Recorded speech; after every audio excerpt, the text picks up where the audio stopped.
90-এর দশকের বলিউড মানেই পর্দায় অক্ষয় কুমার ও রবিনা ট্যান্ডনের সেই চেনা রসায়ন যা কোটি দর্শকের হৃদয়ে ঝড় তুলেছিল।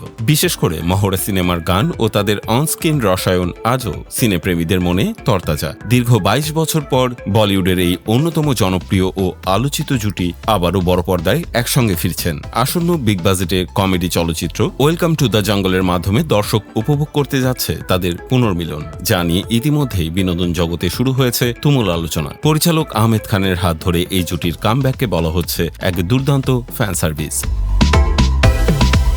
সম্প্রতি এক সাক্ষাৎকারে পরিচালক নিজেই জানিয়েছেন, দর্শকরা দীর্ঘদিন ধরে অক্ষয় ও রবিনাকে আবার একসঙ্গে পর্দায় দেখার জন্য অপেক্ষা করছিলেন। দর্শক চাহিদাকে সর্বোচ্চ প্রাধান্য দিয়ে তিনি এই কাস্ট করার সিদ্ধান্ত নেন। বড় পর্দায় তাদের সর্বশেষ একসঙ্গে দেখা গিয়েছিল ২০০৪ সালে পুলিশ ফোর্স সিনেমায়। এরপর কেটে গেছে ২ দশক। পরিচালক নিশ্চিত করেছেন যে পর্দায় তাদের এই ফেরা দর্শকদের জন্য হবে এক দারুণ উপহার। একসময় রূপালী পর্দার এই রসায়ন শুধু অভিনয়ে সীমাবদ্ধ ছিল না, বাস্তব জীবনেও তাদের প্রেম ও গোপন বাগদানের গুঞ্জন বলিউড পাড়ায় বেশ মুখরোচক আলোচনার জন্ম দিয়েছিল। তবে সময়ের সঙ্গে সঙ্গে দুজনেই বেছে নিয়েছেন আলাদা পথ।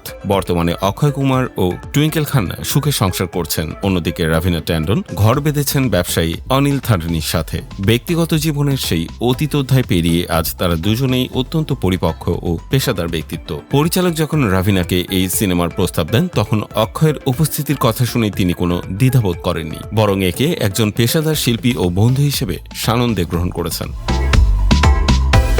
শুটিং সেটের অভিজ্ঞতাও ছিল বেশ আবেগঘন ও আনন্দদায়ক। সিনেমার একটি বিশেষ নাচের দৃশ্যের শুটিংয়ের সময় পুরো ইউনিট করতালি দিয়ে তাদের স্বাগত জানায়, যেখানে সহ অভিনেতা সুনীল শেঠি মজা করেই বলে ওঠেন, মহড়ার জুটি এসে গেছে। শুটিংয়ের ফাঁকে অক্ষয় রাফিনা মেতে ওঠেন পুরনো দিনের স্মৃতিচারণে, ভাগাভাগি করতেন নিজেদের সন্তানদের গল্প ও আড্ডা। রবিনা ট্যান্ডনও সামাজিক যোগাযোগ মাধ্যমে মহড়ার পুরনো সিনেমা ও নতুন সেটের মুহূর্ত শেয়ার করে পুরো টিমকে শুভকামনা জানিয়েছেন। সবকিছু ঠিক থাকলে আগামী ২৬ জুন প্রেক্ষাগৃহে মুক্তি পেতে চলেছে ওয়েলকাম টু দ্য জঙ্গল, যা এই আইকনিক জুটির নস্টালজিয়াকে নতুন করে পর্দায় জাগিয়ে তুলবে।